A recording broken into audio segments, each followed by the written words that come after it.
I remember when Virgin Atlantic was supposed to get a second route into a state, in Nigeria. And then, they kept saying, we wanted higher links that we did. And I just said, actually, I was born in this state now. Let me call somebody. And then they said, okay, there needs to be a delegation.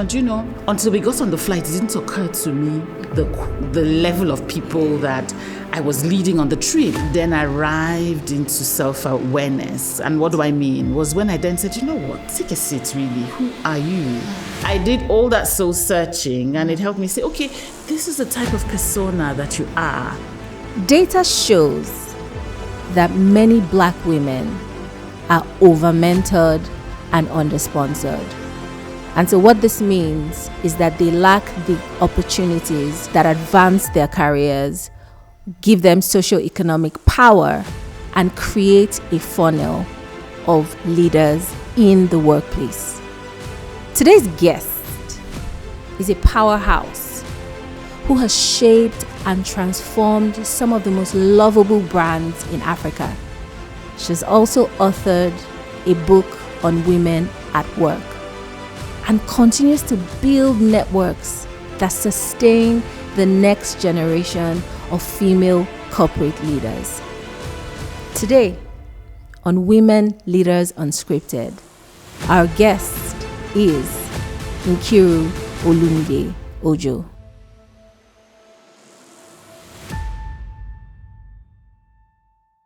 Join me today to say huge welcome to Dr. Nkiru Olumide-Ojo. Hello, Francesca. Lovely to see you and lovely to be here. Thank you. So I'm going to start this conversation by first of all telling you thank you. And I know I say this all the time, but I want everyone to know that I love you. Oh. And so one of the conversations I had yesterday with one of the guests was have a picture of a person or an outcome or a thing you want to be. Consistently have the image so that you can be that person. And so when I think of like a working girl, fashionable, stylish, faith, Yao Jesu, I think of you. Like you are my image. You're the person I want to be like. So thank you for exemplifying just what, and I'm serious, I know we joke around a lot, but thank you for being that image for me. In a world where we don't always have that, thank you for being that. Thank you. So honored. I'm sure you saw me grinning and almost finishing, but I think thank you so much for those extremely kind comments. And I don't know if we're allowed to interject with a bit of pidgin, which I think we're definitely going to do that. Which I think not, but I think it would be reciprocal to say in pidgin that you are heavy in my hands. Aww. Yes, that has a lot of meaning. That's great to hear. Thank you. Okay. So I'm going to start this off with something that happened maybe like this was like 2013, 2014. And I'm sharing this so people understand the relationship I have with this fantastic woman.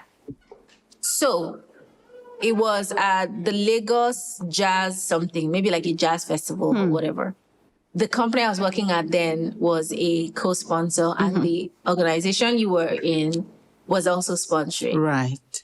So I'm there. I think I was doing like media, whatever. And I was wearing this dress. In my head, that dress was like, I'm like, this dress, I don't finish work. And then I said, I was like, oh, Auntie Nkiru. And then you're like, how now? I was like, oh, then you said, just one thing you said, though. And then you said, I don't think this is fair. And then you said, will Jesus girls wear this type of dress? That's all you said. And then you walked off. So me, I looked at the dress.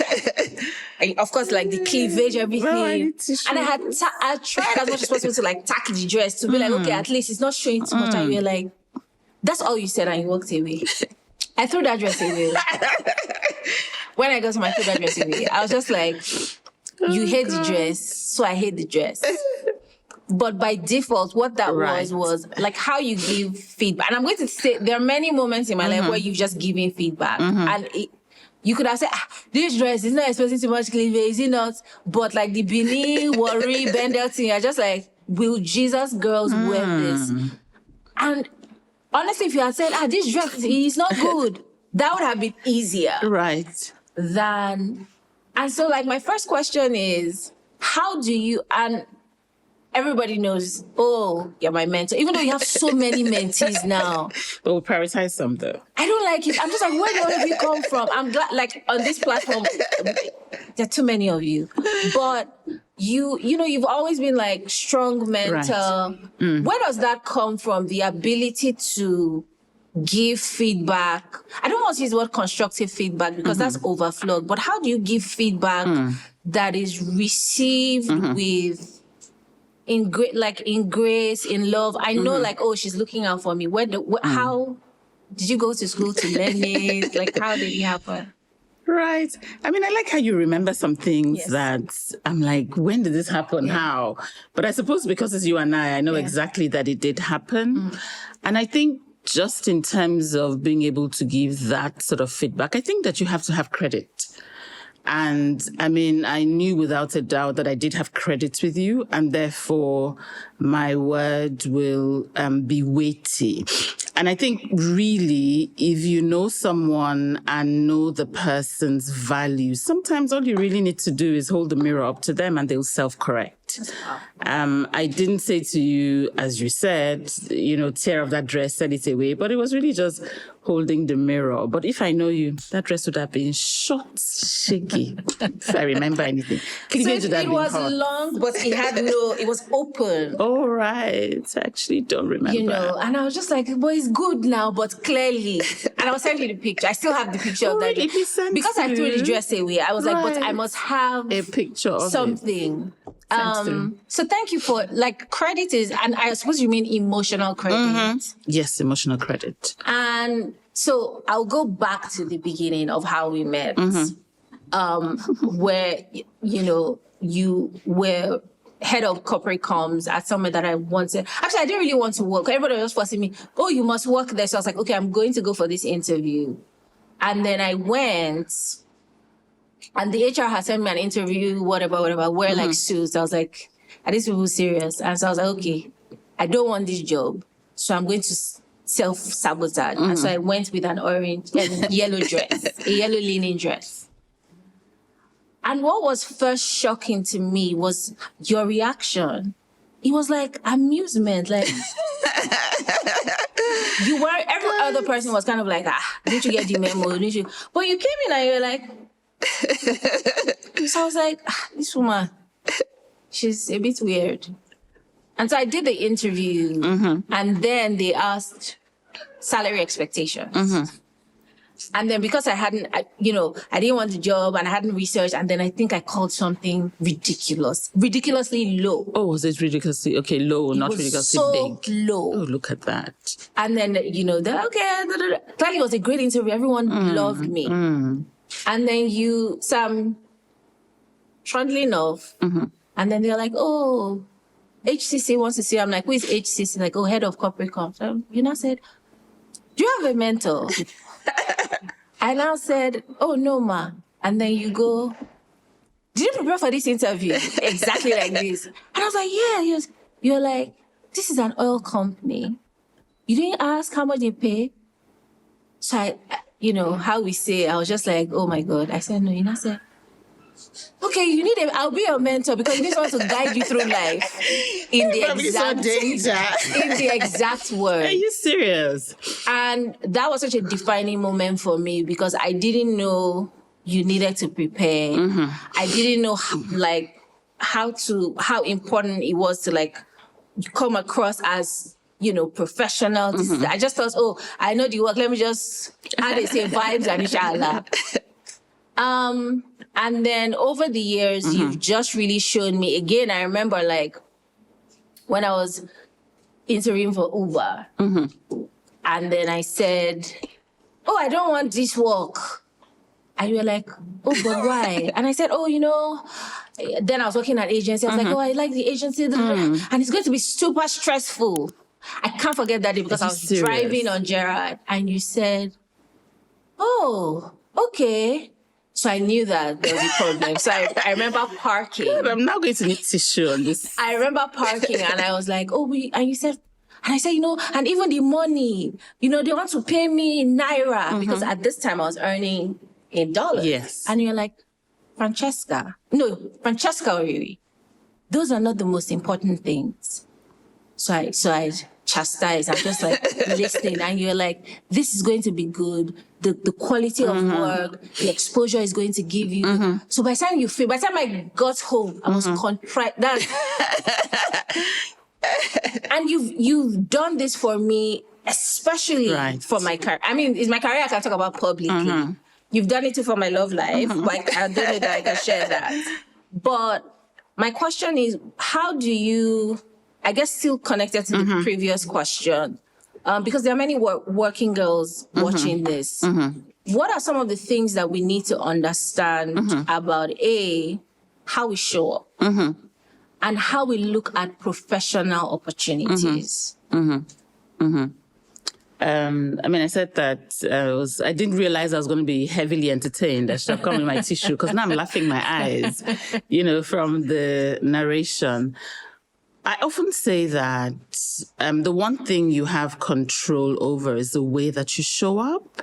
I mean, various things can happen to you and you're not in control, but the way that you show up is so important. And it's important because it's your first right to present yourself, it's your first right to tell your story. And oftentimes you are seen even before you are heard. And I just think that having control and deciding, how you show up is respectful to yourself, because obviously now this is you carrying all of that wheat, all of that intellect, all of that experience, and then you show up randomly. And the marketplace is tough. It's tough by numbers. There's a lot of people in the marketplace. And I think you've got to want to show up in that way that keeps you head and shoulder above. And the reason I was terribly amused, by you is because I'd also seen lots of young girls do this very casually, I'll just, what did you say, vibes and inshallah, I'll just come around, I'm actually quite great. But and then the rest wouldn't matter. But there are people who, as great as you, who have taken out the time to say, what is it like in that organization? How much do you earn? Actually, is it a formal and an informal place? How should I dress? And I hear people who say to me, the way that you look doesn't matter. I think that you should show up in a way that respects the sector. Are you in a creative sector? That's all right. Be as creative as you can with the looks.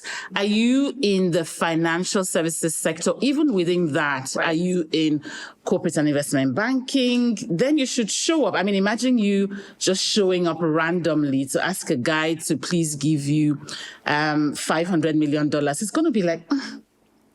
But this one doesn't look quite, it's not quite, respectful to the way that she looks. How's she going to be respectful to my money? So I think it's those little, fundamentals. And you ask about, taking decisions around what type of work, to take on. I think that there are different consideration, for different phases of your life. And I think that when you're starting out, what you want to do is mop.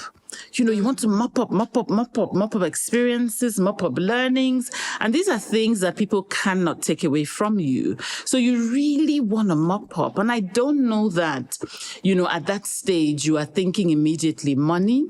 The boys are doing vacation job. And every time I hear, how much are they going to pay me? I'm really, because you know how they are. You have to be managing all the emotions in this world. I really want to say, you are great looking, you are my hot son and all, but really, how much, are you bringing in also to the table? And I think that when you think about these things as a value exchange, as you go up in the pyramid, you've got to realize that at this stage, yes, I do have value, but it may be replaceable value. And therefore, I must ask for this level at this time. Right. And then when I have mopped up, as I go on to the next, then I can show up and ask for more because I bring this. I think what, you would find is people are making demands and you're thinking, what do you bring in exchange for that? Right. I don't know that your presence alone is sufficient. Right. Even more so because I suppose in any business, in any workplace, you are bringing value. So you just being Francesca is not enough. You being great and pretty and personable, there has to be more. And it's that value that you bring that would cause you to make a demand on the organization. This is why. And these are the conversations that we have in private. All the time. So I want to talk about your, which is why I don't like some of your mentees because they're like, oh my God, I'm like, do you know her? How long have you known her? Please. And you've done so much. Right. But perhaps a lot of people don't know how you started. Because they see these lovely, and you are very lovely. Oh, lovely looking, kind. Lovely dressing, the shoes. It's give me that sketch. So moving on.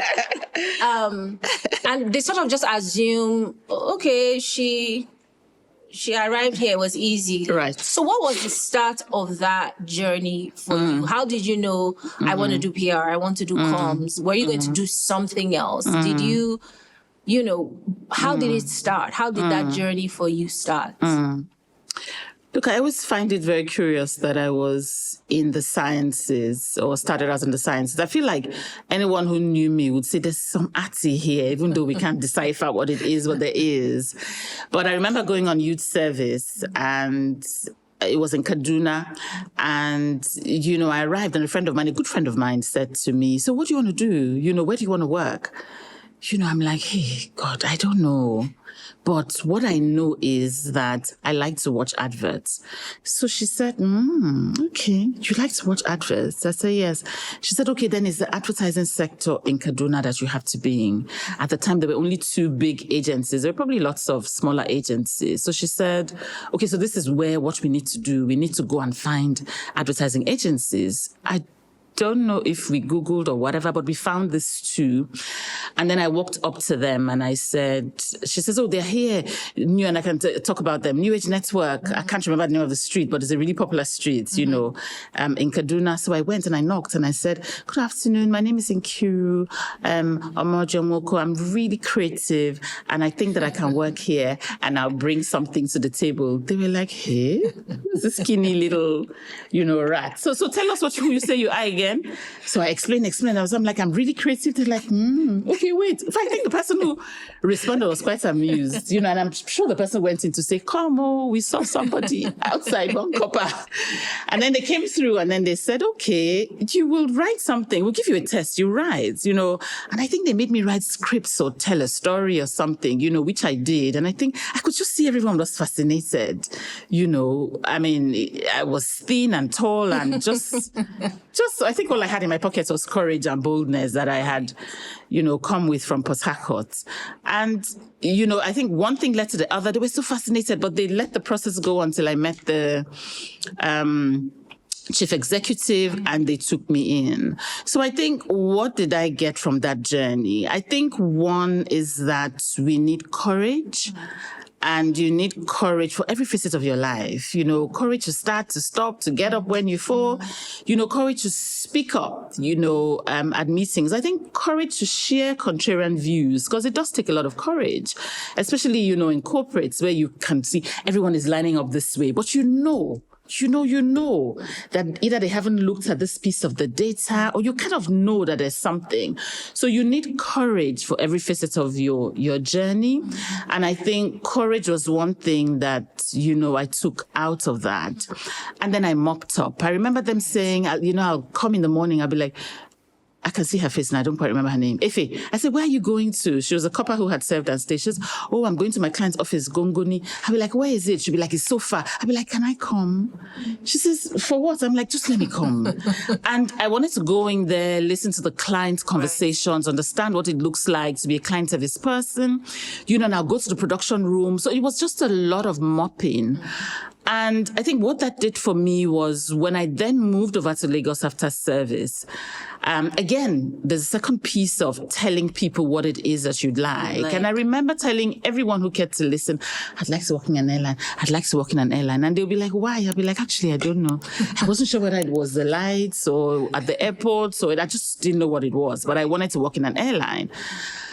And therefore, when the opportunity came, they said, oh, hi, we saw this thing come through. And it was all of that random going to Gongoni, being in the production room, having those conversations that allowed me show up, in a powerful way at that interview.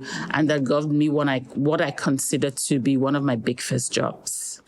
I want to talk about Virgin. Yes. The brand. I think that's when I first started hearing of you. Right. And they would say, no, first of all, before I go to that, I love your starting out story. Mm-hmm. And I want to talk about, my subsequent questions will be about like initiative and having the courage to move. Mm-hmm. Because a lot of the times now what I hear is people talk a lot about what's not possible and what they can't do. Mm-hmm. And I don't know. And I'm just like, but what can you do and what have you done? So it almost seems like there's and maybe I'm being judgmental, but it almost has a lack of initiative. Mm-hmm. But we'll talk about that. Mm-hmm. I heard of you. No. I think it was True Love. Right. And Virgin had done something, maybe a launch or something. Mm-hmm. I think Richard Branson even came. Right, I'm sure. And then I saw this slim woman. Yeah, so kind, skinny. Skinny is the description. And because then, if I remember now, it was like a True Love man. Right. And then I used to look at like names and I was like, she's even Nigerian. Because in those days, this was like, maybe 2005, 6, 7, something like that. Earlier, actually. Yeah. In those days, it's Oyibo people. Or at the very most, maybe one random South African or Indian from somewhere that they'll make head of. So I was like, this one is Nigerian, no. And she even looks, in my head, I was like, are you sure we're not the same age? Now you were very young, but you were doing all of this powerfully. And the Virgin Atlantic Virgin Nigerian brand was so, to put it mildly, it was a sexy brand. Yes, it certainly was. And you were doing things, I say, It certainly was. And then, the person I was dating, maybe a few years down the line, had worked with you. So I was just like, this woman is... But I want to talk about the back end that people don't see. Mm-hmm. Here was a global brand, huge platform. You were young. Or at least, you were young. Let's not say young. Oh, yes, I was at the time. And you were a woman. Now, we hear a lot of things about... I remember when I worked at Uber and we were doing this launch. And you had governors and presidents. And then the man said, oh, baby. Yes. Are you kidding me? To me. So I looked... So in my head, I was like, not be me this. It can't be me he's talking to. So I looked back and he was like... And I think I was trying to get stuff ready for the governor or whatever. And he said... oh, baby, again. So I looked at him, I said, are you talking to me? And he said, yes. And apparently this man was like maybe a perm sec or someone big in the ministry. And I was like, first and foremost, I'm not your baby. I never was. No. I never will be. Secondly, I'm Miss Riri to you. And I could see how the room, everybody was like, because he was a big oga. And he was like, okay. If you're not my baby, maybe you are somebody's baby. I was like, again, inappropriate, not your business, not your concern. You will call me as Miss Riri or I will not speak to you. And everybody was like, okay, it's okay. I said, all these young girls. And I remember boiling. Like, I was like, because again, I was young, but I'm competent. That's why I'm here. And if I cast my mind back, I've always encountered that she's a woman. And then people say, but see, she tough. Why is she so tough? Why are you tough? Why are you not a woman? And I'm like, but what does that mean? So I want you to talk about some of the things that we don't see. What were the microaggressions? What were the biases? What were the, I get your type for house? Oh, God. What were the, did you have people on your team who were older than you, who were male? And how did they react to having a leader who was, and again, we're hierarchical in Nigeria, so we can't say this, flat structure is good, it's okay, but we're hierarchical. How did people react to you being in authority and power? Right. Yeah. Right. So I think there were two phases to the Virgin career. There was the Virgin Atlantic one, and then, moving on to the Virgin Nigeria one. The Virgin Atlantic one was quite a delightsome ride. I think one of my shocks, starting out and going to read about Richard Branson was that he wasn't American. He had a very American persona. And I think American persona in the way that a lot of things were easy breezy, not terribly formal. Obviously there was aviation and its safety, but just a fun persona. And I think that was quite a great brand, to segue into right after the agency. I think, what it did for you was it allowed you to do a lot of things that you couldn't have done if you were in a more traditional and more formal place. And that brings me back up to the mop-up, theory. There are lots of things that if you think about it now, I shouldn't have been doing. Maybe they should have been layers, in a traditional company, but they didn't. They didn't look at my age, didn't look at my gender. They really just wanted things done. And I think, sometimes when I look back, I'm thinking maybe a bit of self-awareness, but I'm also thinking maybe good that I didn't have as much at the time, because what that did for me was it enabled me do. Like, I didn't overthink it. I had to do it. I did it. Yeah. I didn't, and I think what was curious was if you gave me some gender pokes, I will poke you right back and I'll get on with it. I didn't dwell, it didn't mean too much. I will just give it to you and I'll get on. But I think what that did for me was I could mop up, I could learn, I could get along.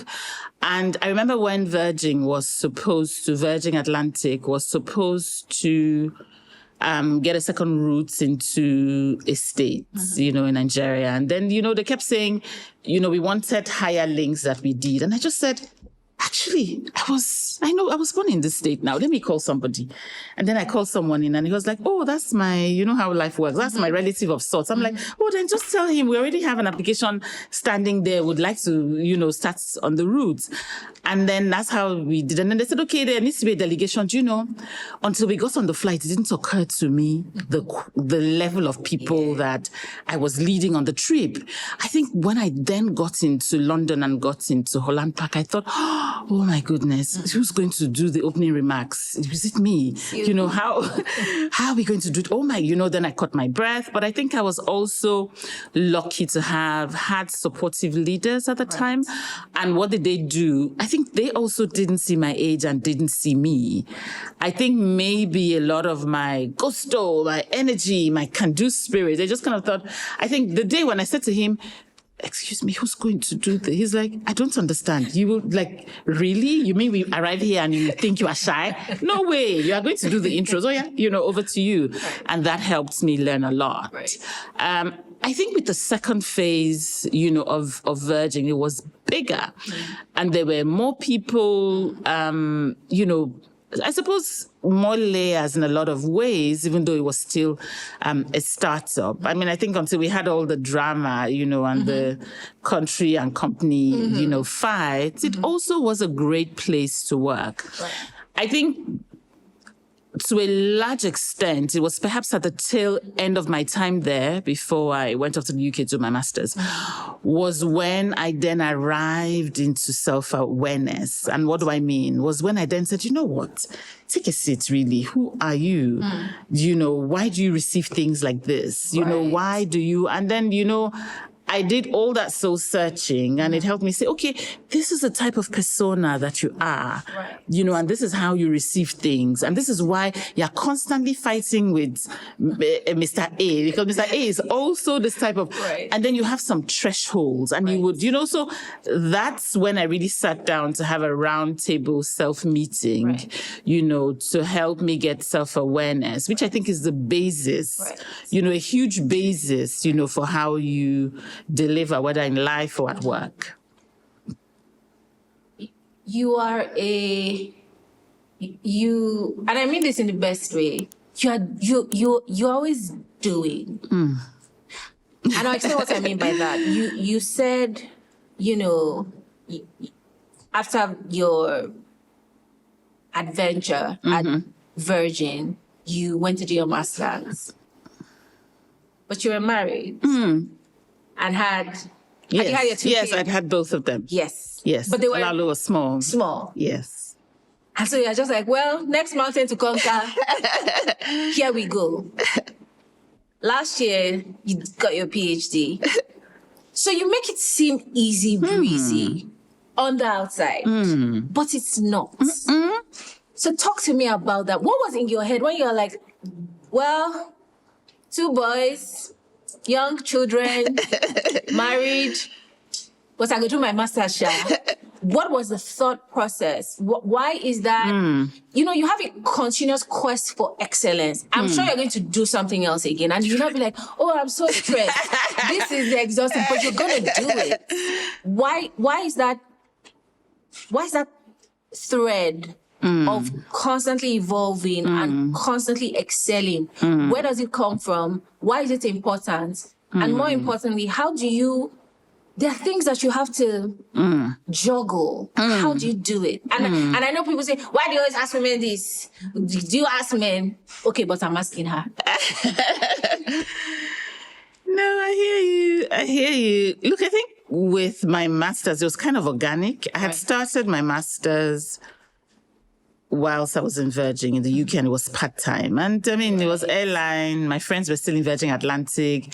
I kind of was on 1 or 2 persons travel list. So it wasn't a big deal. I could really just hop on and off. And I really had just felt that I had, you know, accumulated a lot of experience. So I thought, how about the theory? You really originally didn't start off in this field. So just let the theory marry the practical. And I say it, you know, in a way that makes me seem like a reasonable thinking. It was also the money. Because I remember talking to a friend of mine who is or was a human resources professional. And I'm like, why are people commanding this amount of money?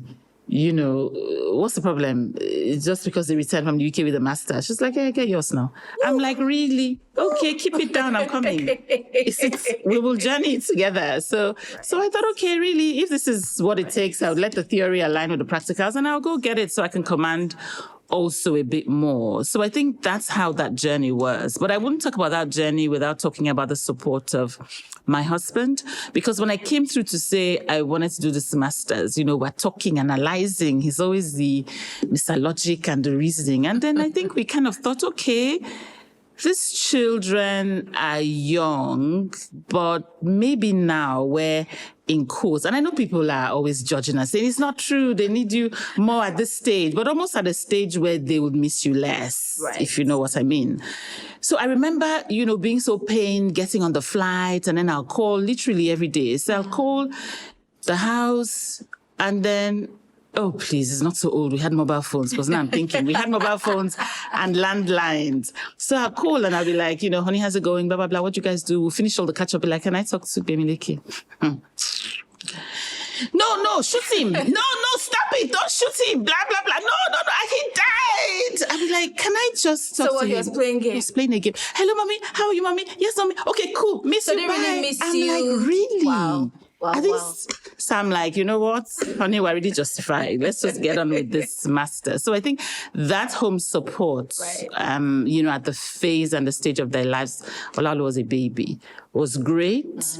And I'm glad that we took the decision. And then, you know, I see women talk about, you know, I never understand it. I don't talk to my mother-in-law. I don't talk to this. I have my sister-in-law. I talk to everybody that can help me with my children. Whoever can help me and they are good. And I know you, I have no business calling you. Please come.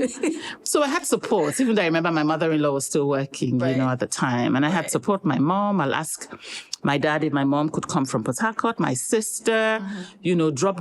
Just help me. Can you help me? Are you my relative? You would come and help me. So I think that helped, having some system and structure.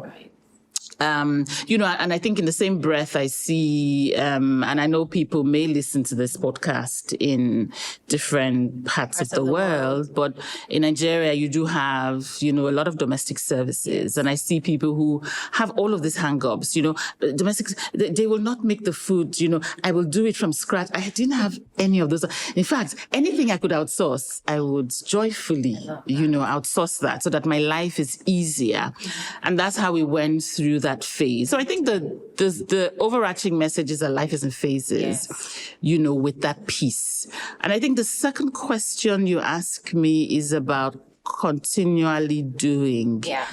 I think that for whilst we're here and the Lord has given us life, we have to aspire though. And I think you aspire, you plan, you just be ready. I have the theory of being ready for the blessing. I almost feel like you also just be ready, you know. I mean, when scripture also talks about a man being diligent, you know, he will stand before kings and not men. So I think it therefore says that he does have a skill, one. Two, he is diligent. And diligent might mean upskilling. Diligent might mean being best at it. So I think it's really just a thing of whatever you're doing, just try and see that you are being optimal, you know, in that phase. I remember also, you know, when I started the PhD, I was following different pages, different blogs, different things. And then I'll never forget someone saying, why did you do a PhD? And then the guy said, I did a PhD because I submitted something. And then he said, stop. Is it okay if I said I just wanted to answer doctor? Is it okay? Whilst that's not my theory, but I thought that I wanted to be optimal in whatever it was that I found myself doing. It's inspiring, but also pressure for some of us because you know, I finished my master's last year or the year 2 years ago before. I think it was the year. Graduation was last year, but you finished the year before, I think. And then I was just like, okay, I'm done. I went to education. I don't cast my hand for more. And then I was like, but what are you doing? Look at, is it not somebody that has done a PhD? I hear you. So in my head now, I know I'm going to do you will. Even I know you're going to, in case you didn't know. Wow. No, but even I know. And so that's why for me, having people you see who show you what's possible. Because I feel like I did a PhD with you. You're like, Francesca. Oh God, Francesca. It was just, you know, but I think that's why it's very good to have examples that you can follow. You talk about your husband. So I want to click down a little bit. Yes. Data show, no, I don't even know if data shows, but a lot of people say who you marry is the most important decision you will ever make in your life. So in my head, logically, I'm like, I see why that is. So for me now, I'm just like, okay, but because these children, I need to get sense. So if their father is not clever or, you know, and then we're co-creating a future and a vision for our lives. So I see that, but I don't yet have sort of like the practical lived in, I'm living with this person every day example. So I want you to share, you know, with as much specifics as you can share. Is it true? Like, is it true? Is it true for you? And in what specific ways is a spouse, especially to a working woman, important. The choice of a spouse. Yes. So I think they are right. And like you say, I haven't seen the data, but I think a lot of the lived experiences people have shared has shown, that this is a critical decision. I think marry someone who sees you. What do you mean by that? Yes. And I think someone who sees you sees your heart. And someone who sees you sees your ambition.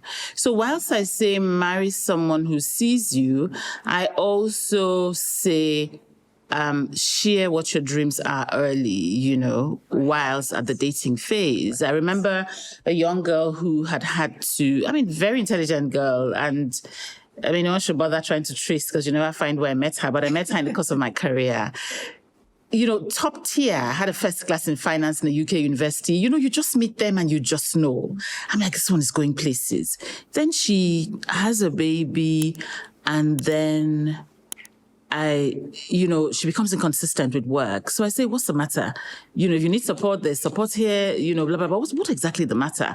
Eventually she says to me that her husband said she wasn't going to work and that she had to leave work to mind the baby. So I said, okay, fair enough. Is this your decision as well? She's like, no, Mom, I want to work. I'm really good. So I'm thinking to myself, hey, so I say, but when you were dating, did you tell him that you'd like to be a 9-to-5 and, this was your desire? She says, maybe not formally. I don't remember. She was in a state of hurt. So I didn't want to say, were you all just saying I love you and nothing more? You have to speak about what is important to you, where you are going. You've got to say, I want to be, I see myself as the president of the World Bank. It immediately gives him a sense, of who you are and, where your ambitions lie. And he can say, I will journey with you or I wouldn't journey with you. I see people who share their thoughts on social media where they say, I don't want a wife who works. And people come for them. And I'm like, you don't have to. I'm so glad he's settled to say, I don't want this type of person. Let him find and it's okay. He finds someone else. Yeah. And being a 9-to-5 or a career person or business is actually not the silver bullet. There's some people, for so long, I had a friend who didn't want to do anything. She just wanted her husband to, get the breakthrough and she'll be fine. And her husband knew had always known, intelligent, blah, blah, blah, nothing. She had no shortcomings. So, find your type. Can people who don't want to support this type of people, not find each other? Find like. Right. I think that's important. And when I bring it personal, I remember a friend of mine saying to me, Tony was like, you guys never tell the true story. You never talk about your husbands who support you. I'm like, my husband is precious, and I'm not about to, take something so precious and just throw it out there daily. Yeah. So, I would talk about him in, close circles, people who, a lot because obviously you've amassed into literally a family friend, but I'm not about to, just splodge him out there. I'm not sure that that's the visibility, and I'm not sure whether that level of visibility will do for us. But he's always been supportive. When I met him, when we married, he was working in Nestle, I was working in Virgin. Always also kept a 9-to-5 before he moved on to entrepreneurship. So I think that helped him understand what the pressures can be. And I talk a lot about him being my coach who helped me self-correct. A lot of times, and I think it was easier for him to be the coach and for me to listen because, one, he wasn't in the company. Two, he also does know my persona. And so I arrive from work and I'll be like, that boss, really a nice man. He doesn't like you. You'll be like, okay. So why do you think he doesn't like you? Because yesterday he'll be like, let me just explain to you. An average boss has 8,000 problems. Hardly ever are you just the so. Then I remember once I came, I said, my boss was so nice to me. And then he said, what did you do? I said, some people came from something. And I made the presentation. And he laughed. He was like, but this is the problem, holding the mirror, up to me. And I think the most favorite piece of advice that he had given me on the journey was, I would come every day. I'm going to give him a piece of my mind. I'm going to give him a piece of my mind. He'll be like, every day piece of your mind. Every day piece of your mind. You will soon give everybody a piece of your mind and you have nothing left. So, rest. So I think he has been, a great partner, very supportive, understands, where I'm going and, holds the mirror up to you so you can self-correct. And then sometimes says, is it not enough? I remember when I was doing, I had the submission deadline for school for this PhD. He's much better with Excel. And I had been there till like past 12. I think he had come out, gone back upstairs, came back again at past 2. I was still cracking on. He's like, what's the problem? I'm like, they have to do all this histogram. And he's like, okay, give it to me. He brought his laptop, took it, did all the tables and all the things, gave it back to me. Then when he was going upstairs, he said, I just want to tell you something. I said, what? It's like, this thing that you've been stressing yourself, I've been looking at you for years. You know that we eat very well without this PhD. So I just think that sometimes we forget. So it's important that we're living a full life without this PhD. You don't really need it like that. Just handing over to you. I want to talk briefly about, so I, for example, I've been in the US for like the last 5-6 years.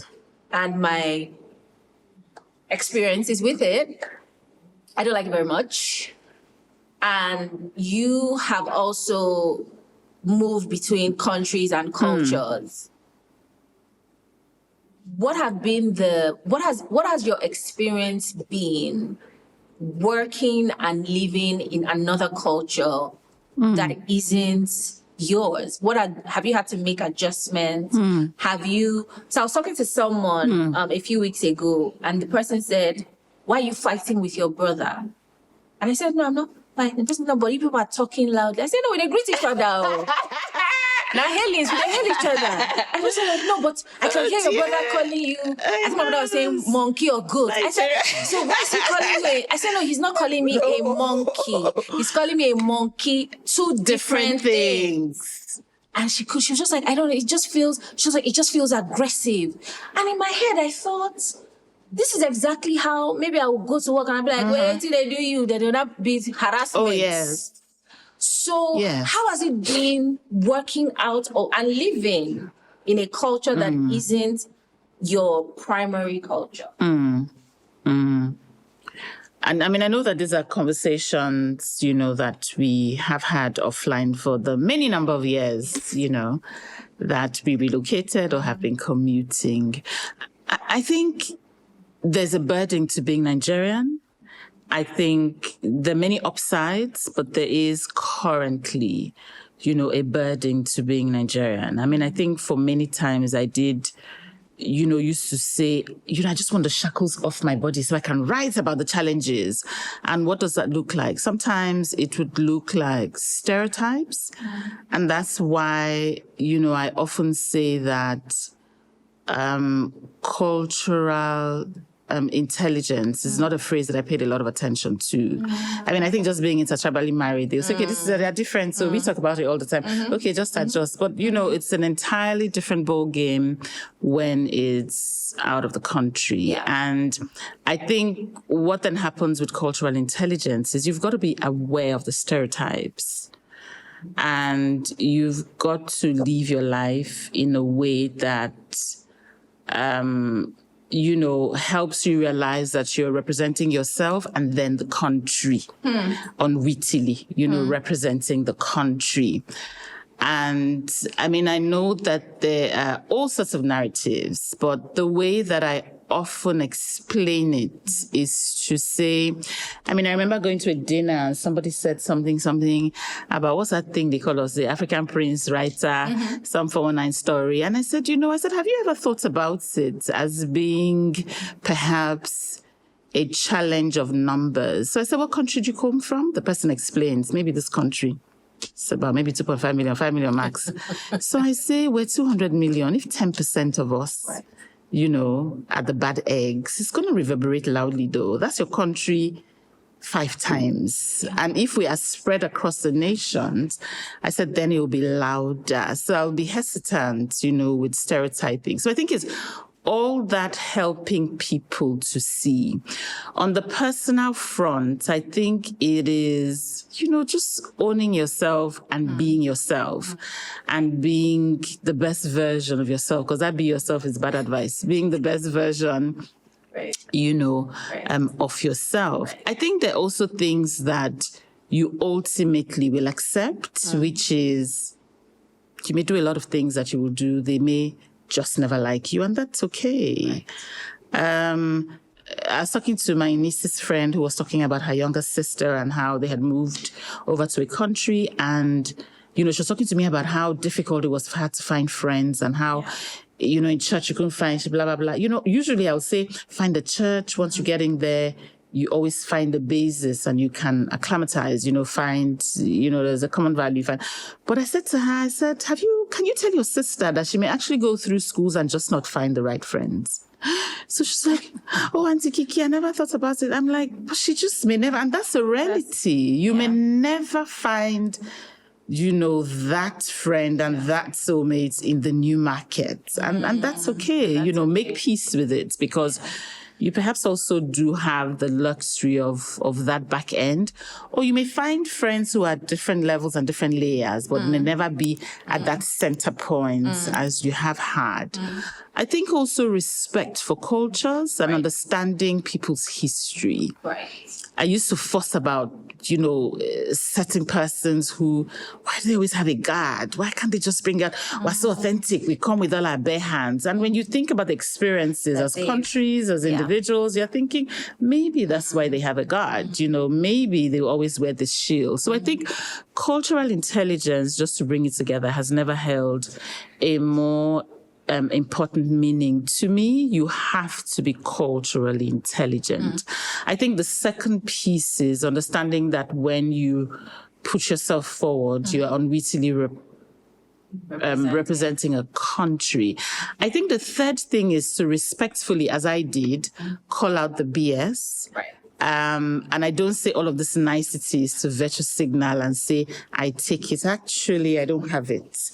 I just politely hold up the mirror, to you to say, why are you thinking this way? It's only a certain percentage. There are people who are doing great things. And then sometimes I also giggle privately to myself. I'm like, I'll get into, maybe I move to some country and then I get into the mall and, in the mall you're hearing 30 billion for your account. I'm like, you don't like us, but you like our music. I get somewhere and they say, oh, you're Nigerian. Oh my goodness. Did you read the Purple Hibiscus Chinamanda? I'm like, you mean you like something about us? Right. So I think it's also just in the end, despite the burden, is to own who you are, as Nigerian. I love that. I love the image of, because when some people think about like partnership or like a spouse, they think of like the heavy things, which is important. But there's also I also hate Excel with all my heart and soul. But there's also the like basic, just the small things that make you feel like, oh my God, you see me. And just for me, those things are so important. In fact, Nana can tell you, use Korea with man, like, you didn't do this important thing. So that's great. So as we round up, what are you afraid of? Because you're so self-assured. Do you have any doubts? Do you have anything that makes you feel like, cracking my fingers? I don't really know. I'm not really sure. I'm not really. Do you have anything? So this question has caught me off guard. I love it. I love it. I think, and you really, really just ran me down a different path. I think one of the things that I worry about is whether I'm pleasing the Lord. Hey! I kind of think, that honestly, I think about it. I'm like, am I really going to get the who sent you? Like, I mean, like, did somebody really send me? Am I really working in purpose? I do these things and a lot of time it feels like it aligns, and sometimes I still go back to say, am I really? So I'd really sometimes wonder, and in terms of fear, maybe when I use the word fear, it makes it look dark, but I have a deep concern about if I'm pleasing the Lord. You know, that is concerning for me. You know, when I hear people say, and maybe they are sure beyond every reasonable doubt, when I hear them say, and I know that the Lord is pleased with me, I'm like, is he? How do you absolutely know? All right, I'm very glad for you, but I would like him to please, be pleased with me. And people get different assurances. So I think that is one thing that I have a deep concern about.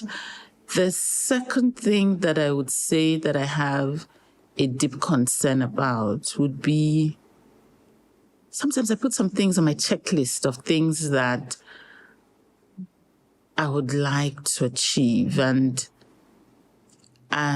sometimes I don't limit God because it can still happen. But as the time for the project or the thing draws near, then I'm thinking, oh my goodness, I have all of these promises, but maybe it's really not going to happen. Maybe it's really, not for me. So I have those concerns. Thank you for sharing that.